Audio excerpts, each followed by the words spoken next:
ವಿಸ್ತರಣೆ. ದಿನಕ್ಕೆ 200 metre diesel ಮಾರಾಟ ಮಿತಿ ಇದೆ. ಒಬ್ಬ ಗ್ರಾಹಕ ಒಂದು ವಾಹನಕ್ಕೆ 200 ಲೀಟರ್ ಮಾತ್ರ ಫಿಲ್ ಮಾಡಿಸ್ಕೊಳ್ಬೇಕಾಗುತ್ತೆ. ಹೆಚ್ಚುವರಿ ಖರೀದಿ ಮಾಡಿದ್ರೆ ಕಾಳಸಂತೆಯಲ್ಲಿ ಮಾರಾಟ ತಡೆಗೆ ಕ್ರಮವನ್ನ ಕೈಗೊಳ್ಳಲಾಗುತ್ತೆ. ಡೀಸೆಲ್ ಖರೀದಿಯಲ್ಲಿ ಮಿತಿ ಹೇರಿದಂತಹ ಕೇಂದ್ರ ಸರ್ಕಾರ ಇಷ್ಟೇ ಖರೀದಿ ಮಾಡಬೇಕು ಅಂತಿದೆ.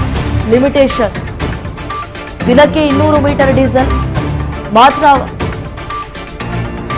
ಖರೀದಿ ಮಾಡಬೇಕಾಗುತ್ತೆ. ಹೆಚ್ಚುವರಿ ಏನಾದ್ರೂ ಖರೀದಿ ಮಾಡಿಬಿಟ್ರೆ ಕಾಳಸಂತೆಯಲ್ಲಿ ಮಾರಾಟ ತಡೆಗೆ ಕ್ರಮವನ್ನ ಕೈಗೊಳ್ಳಲಾಗುತ್ತೆ ಅಂತ ಹೇಳಿ ಈಗ ಎಚ್ಚರಿಕೆಯನ್ನ ಕೊಟ್ಟಿದ್ದಾರೆ. ಯಾಕಂತಂದ್ರೆ ಜಾಗತಿಕ ಮಟ್ಟದಲ್ಲಿ ಎಷ್ಟು ಮಟ್ಟಿಗೆ ತೊಂದರೆ ಆಗ್ತಾ ಇದೆ.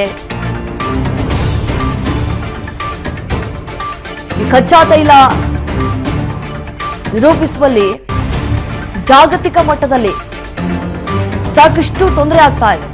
ಈಗ ಮಧ್ಯಪ್ರಾಚ್ಯದಲ್ಲಿ ಆಗ್ತಾ ಇರುವಂತದ್ದು ಇದರ ಪರಿಣಾಮದಿಂದಾಗಿ ಕರ್ನಾಟಕಕ್ಕೆ ಎಷ್ಟರ ಮಟ್ಟಿಗೆ ಈ ಎಫೆಕ್ಟ್ ತಡ್ತಾ ಇದೆ. ಸರಿಯಾಗಿ ಪೆಟ್ರೋಲ್ ಸಿಗ್ತಾ ಇಲ್ಲ, ಡೀಸೆಲ್ ಇಲ್ಲ, CNG ದರ ಏರಿಕೆ ಆಗ್ತಾ ಇದೆ, LPG ಸಿಗ್ತಾ ಇಲ್ಲ ಸರಿಯಾಗಿ.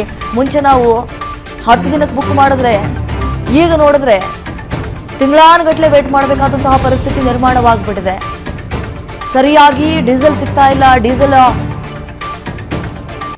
ರೇಟ್ ಕೂಡ ಹೈಕ್ ಆಗಿದೆ. ಇದರಿಂದ ಸಾರ್ವಜನಿಕ ವಲಯದಲ್ಲಿ ಸಾಕಷ್ಟು ರೀತಿಯಾದಂತಹ ತೊಂದರೆಯನ್ನು ಅನುಭವಿಸುವಂತಹ ಪರಿಸ್ಥಿತಿಗೆ ಒಳಗಾಗ್ಬಿಟ್ಟಿದ್ದಾರೆ.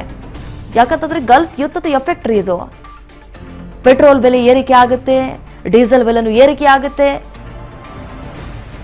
ನಮ್ದೆಲ್ಲಿ ಇಡ್ಲಿ ಅಂತ ಹೇಳಿ ಇತ್ತ CNG ಅವರು ಕೂಡ ದರವನ್ನ ಏರಿಕೆ ಮಾಡ್ತಾರೆ. ಇದರಿಂದ ಪಾಪ ವಾಹನ ಸವಾರರಿಗೆ ನಿಜಕ್ಕೂ ಅವರ ಸಂಕಷ್ಟ ಹೇಳತೀರದಾಗ್ಬಿಟ್ಟಿದೆ. ಈಗ ಯಾರೇ ಏನೇ ಡೀಸೆಲ್ ಹಾಕ್ಸ್ಕೊಳಕ್ ಹೋದ್ರೂ ಕೂಡ ಇಂತಿಷ್ಟು ಅಂತ ಹೇಳಿ ಈಗ ಲಿಮಿಟೇಷನ್ ಮಾಡಿಬಿಟ್ಟಿದ್ದಾರೆ.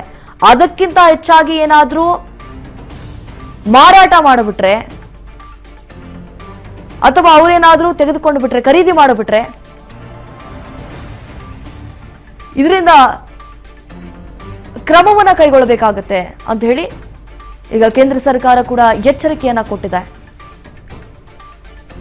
ಮಧ್ಯಪ್ರಾಚ್ಯದಿಂದ ಸಾಕಷ್ಟು ರೀತಿಯಾದಂತಹ ತೊಂದರೆಯನ್ನು ಅನುಭವಿಸುವಂತಹ ಪರಿಸ್ಥಿತಿಗೆ ಒಳಗಾಗ್ಬಿಟ್ಟಿದ್ದಾರೆ.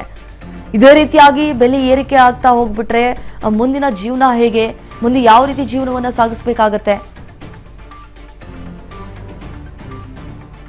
ಗಲ್ಫ್ನಲ್ಲಿ ನಡೀತಾ ಇರುವಂತಹ ಯುದ್ಧ, ಮುಂದಿನ ದಿನಗಳಲ್ಲಿ ಮತ್ತೆ ಡೀಸೆಲ್ ಪೆಟ್ರೋಲ್ ದರ ಏರಿಕೆ ಆಗುವಂತಹ ಸಾಧ್ಯತೆ ಹೆಚ್ಚಾಗಿದೆ.